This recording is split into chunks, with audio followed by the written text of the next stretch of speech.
Hey folks, my name is Ashley. I'm a taxidermist and I want to show you how to skin a deer head for taxidermy. This is one of my most requested videos for good reason. Taxidermists need to know how to do it and hunters should know how to do it. However, it's not necessary and I'll show you why.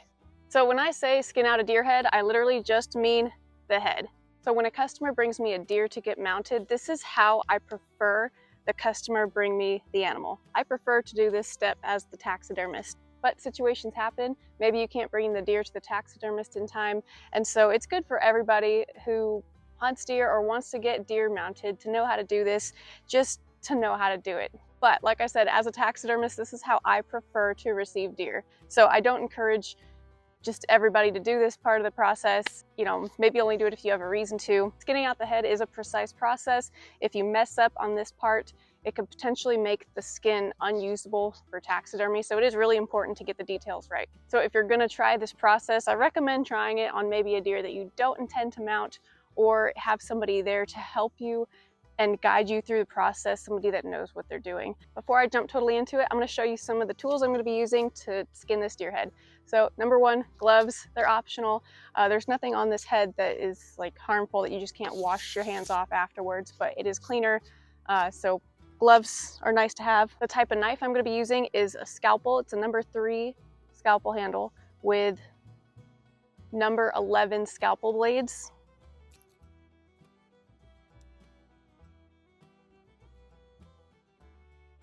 Sharp knife is super important for this. Ironically, with a dull knife, you're gonna put more holes in the skin when you're skinning it, because with the knife being dull, you're gonna press harder to try to make cuts and probably end up putting a hole in the skin. But with a really sharp knife, all you have to do is be super gentle about it and it cuts beautifully. I do recommend some kind of knife with a replaceable scalpel blade, like the Outdoor Edge. This is just like a medical grade scalpel.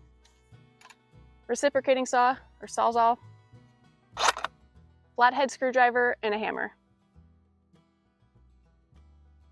Like I said, this is how I prefer to have the deer brought to me.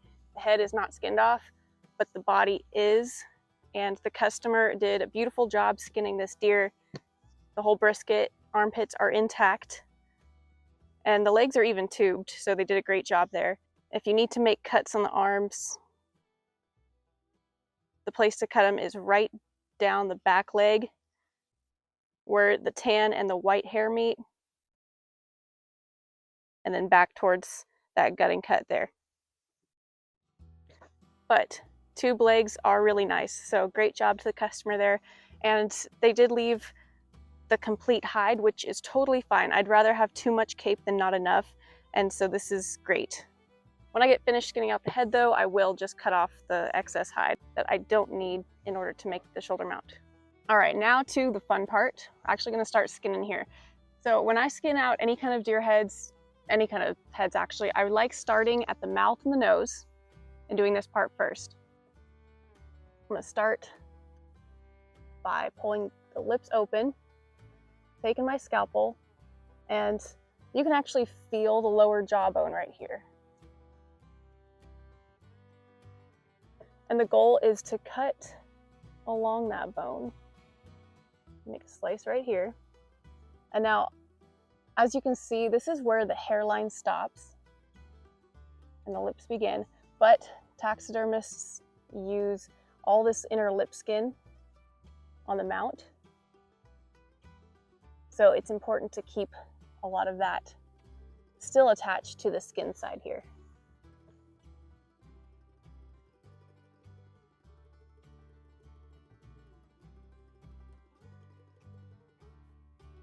And I'm going to do the same thing with the upper jaw. You can feel the bone right along here.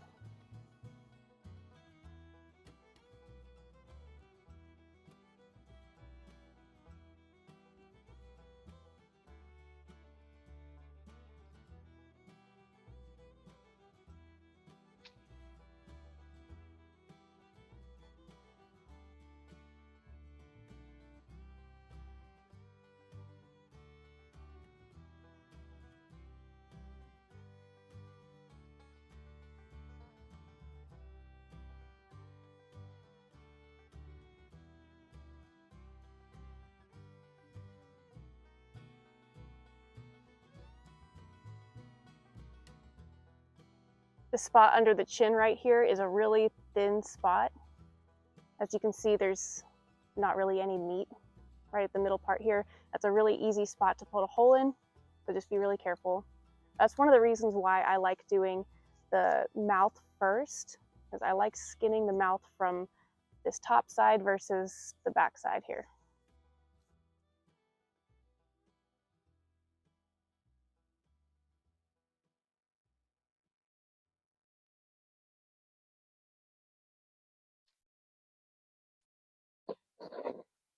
And now the nose, you got to be a little bit careful. So what you're going to do is take your scalpel and go straight down. You're going to end up cutting through some cartilage.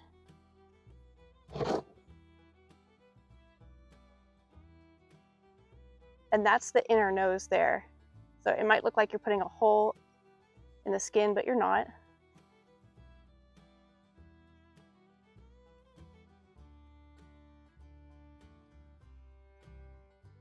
I'm trying to save as much of this inner nose skin as possible. So just like the inner mouth, taxidermists use this inner nose skin in order to complete the mount. So I don't want to be making any cuts in that. Obviously I had to make some cuts in order to get through it, but it's so deep down that that's okay. The goal here is to follow the bone. So if you look at deer skulls, the bone starts to curve upward like this. And if you're following the bone, you're going to leave enough material on the skin.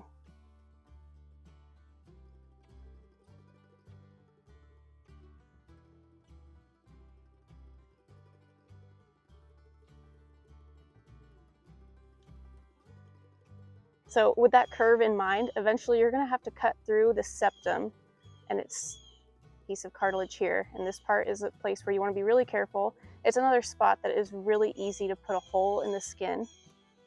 So I'm gently cutting through the cartilage.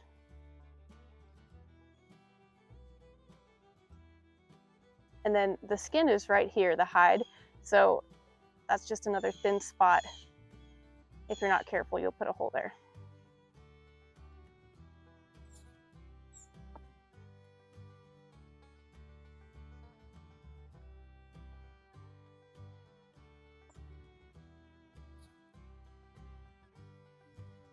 All right, so got the mouth and the nose skinned out, and that's about as far down as I go. I didn't go all the way down and cut the mouth completely apart yet, but I'll get to that part later. But I just wanted to start this process because, like I said, the area around the chin and the bridge of the nose, some really thin skin, and that's easy to put holes in.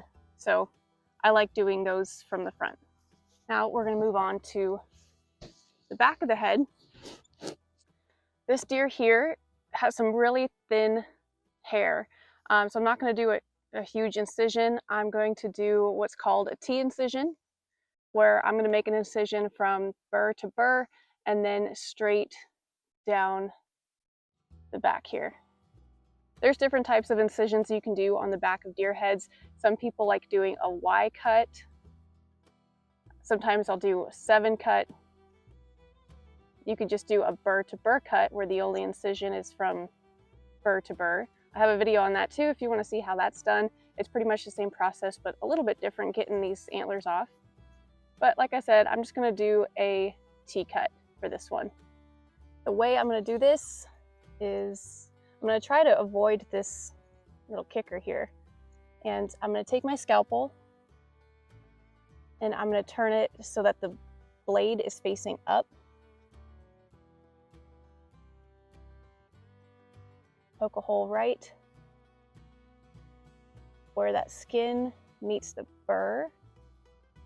And I'm going to attempt to skin from the bottom side of the skin. That way you won't cut as much hair.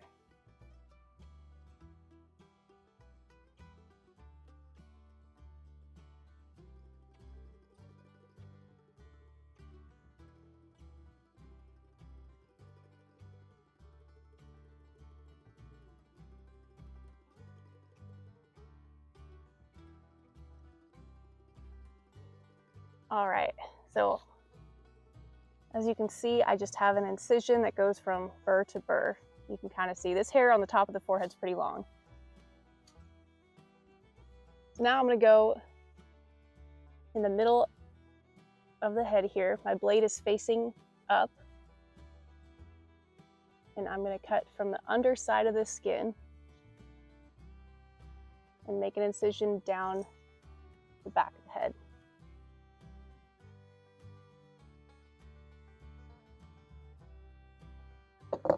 And that's it. That's just an incision from the top of the head to about right here. It's maybe like 5 inches or so. So not long. I'm not cutting this cape all the way down the back.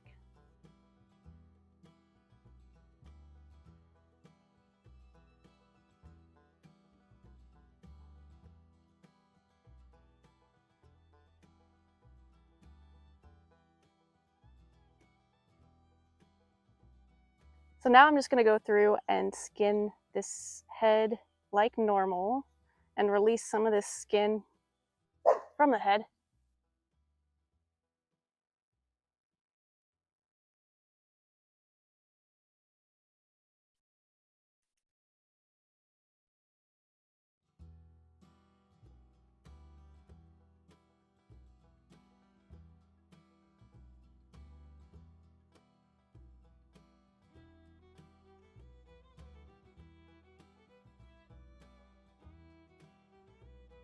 What I'm going to do next is release some of this skin from around the burrs. And this looks like it's going to come off pretty well. But a really good way to do that, I'm going to release a little bit more, is by using a combination of the scalpel and the flathead screwdriver and the hammer.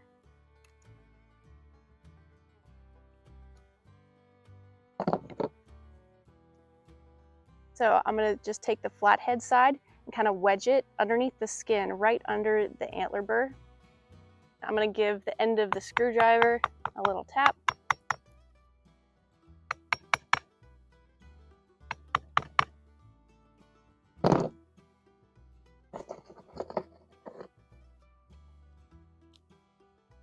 Release some of that skin.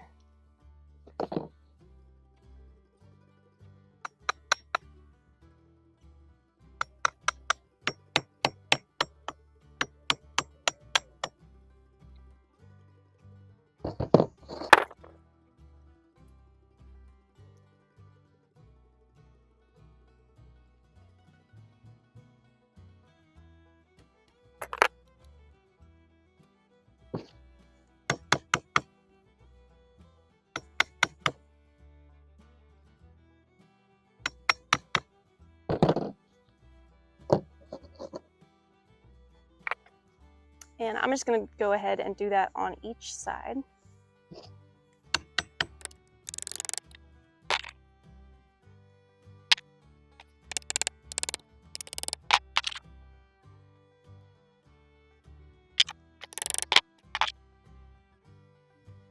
So I'll jump back to doing the rest of the burrs in a moment, but what I am going to do next is tackle the ears. So during this whole process, I kind of skip around a lot, and it's just a matter of releasing tension in certain areas, and so you don't have to do like the ears and the burrs and the eyes. Like, you can jump around and do a little bit of each as you go. For the ears, as you can see, they connect into the skull in the back here. These ears are made of cartilage, and that cartilage runs all the way into the skull, kind of deep in here. So what I'm going to do to cut the ears off, and this is also just another place where it's kind of easy to mess up on. I'll show you what I do. So right here you can feel the back of the skull. That's bone right there. That is not. I'm going to cut as close to the bone possible.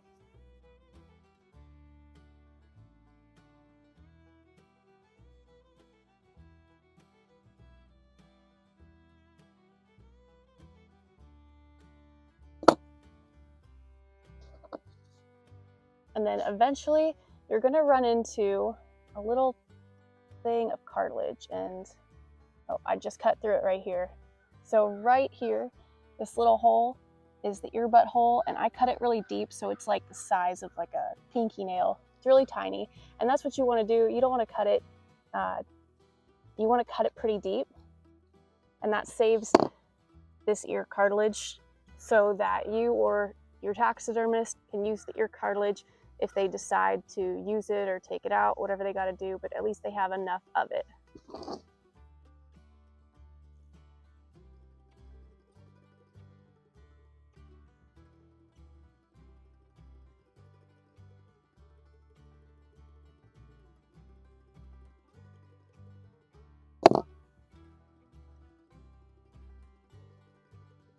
There's one side of the ear canal, and there is the other.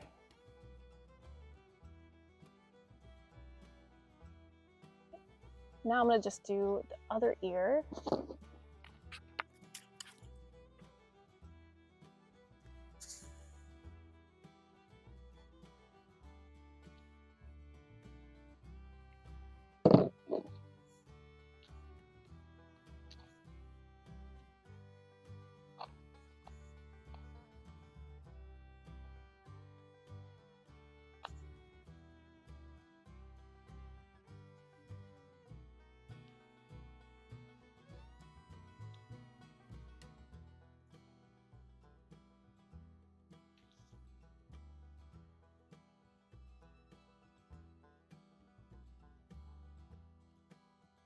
Next, I'm just going to cut some of the back of this head off.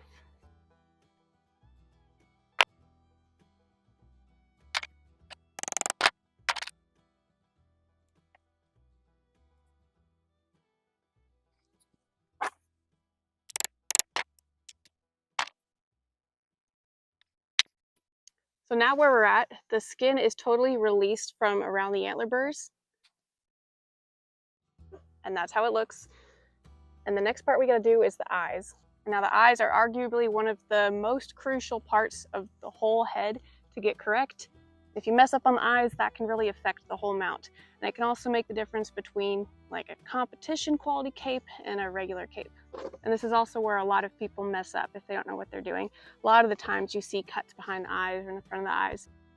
A great way to not get any cuts around the eyes is to stick your finger in the eye, in the back of the eye here, okay? Flip the skin around, and you can pinch the eye skin between your finger and thumb. So here's my finger in the eye,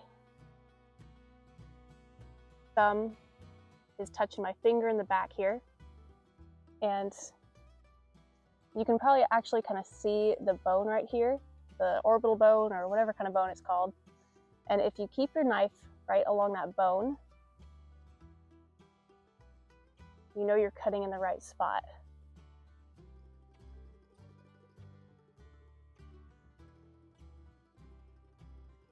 So you can see my finger wiggling back there too.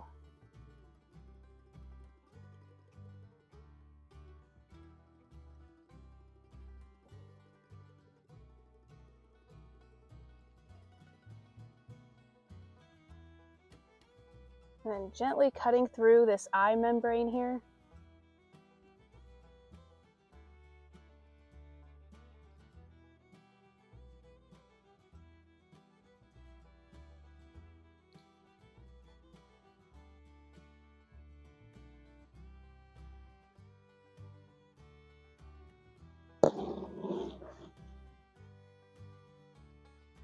There's a little flap of skin right here. This is called the nictitating membrane, or this is sometimes called the third eyelid.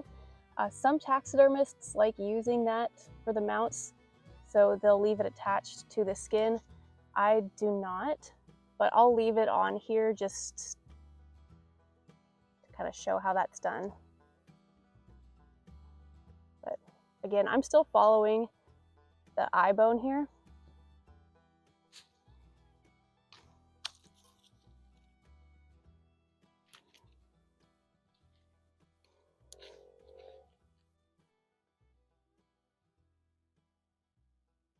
When you get to the front corner of the eye,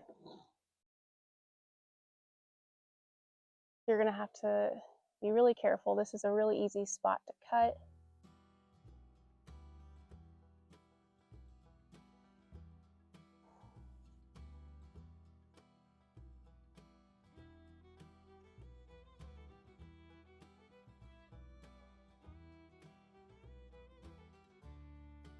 Try to keep that blade right along the bone, and then you won't cut the skin. And then right in front of the eye, this is the pre-orbital gland. Some people call it the tear duct. I call it the tear duct too, so that's not technically correct, but it kind of is. So that's another little pit here, and you don't want to put any holes in that either.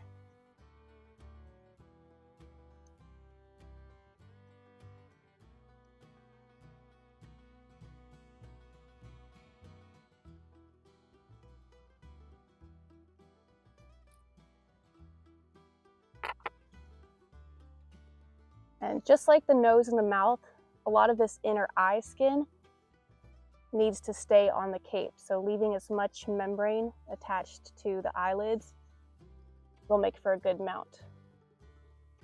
Now that we got the eye and the preorbital gland totally skinned out, I'm going to show you how I do the mouth on this side. So like the eye, I'm going to put my hand into the mouth, turn the skin back over. Fingers are right in here. Now I'm going to cut through right about there. Now you can see the teeth. I'm inside the mouth, and that ensures that I meet my other cut from the front.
So now I got the cape totally skinned off the head. I'm going to show you a few key pieces here.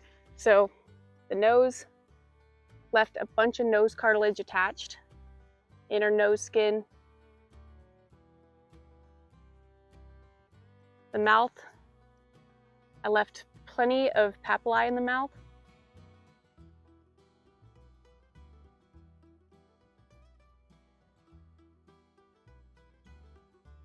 Like way more than enough. Normally I'll just cut this a lot lower, but for teaching's sake, it's good to leave as much of this papillae on as possible.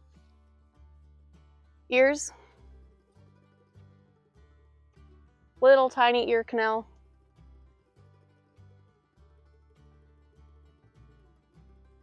The eyes and tear duct.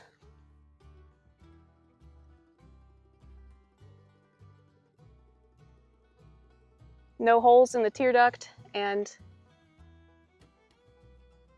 plenty of inner eye skin. None of that really thin eye skin was cut at all. Almost done. Now we just need to skull cap this head. I'm going to take the Sawzall and I'm going to make a cut on the forehead and on the back. The cut on the forehead, I'm going to go right between the antler burrs and the eyes.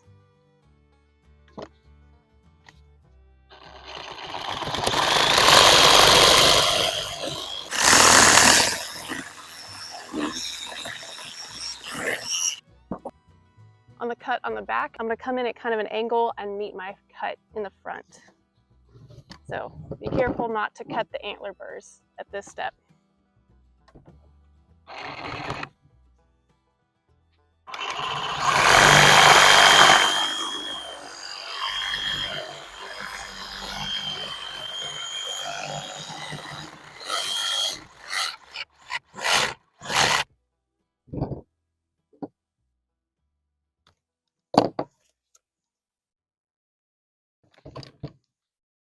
Now I'm just gonna cut off some of this excess meat still on the skull cap. For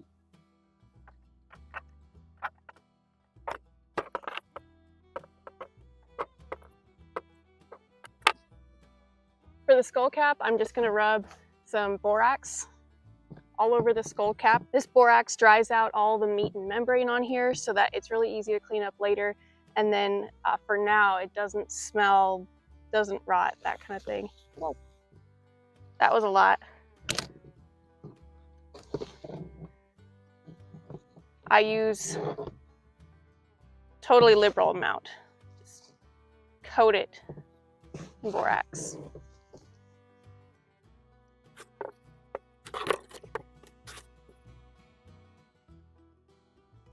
So then the next day, I'll reapply the borax because it'll probably absorb all that, and then it just needs another coat. This can be hung up and it can set until it's ready to be mounted. As for the cape or the hide, I'm gonna roll this up and put it in the freezer. I am gonna cut some of this excess off. As you can see, I'm really fighting daylight out here, so I'm gonna end the video here. If you like this video, please like it and please subscribe. Thank you guys so much.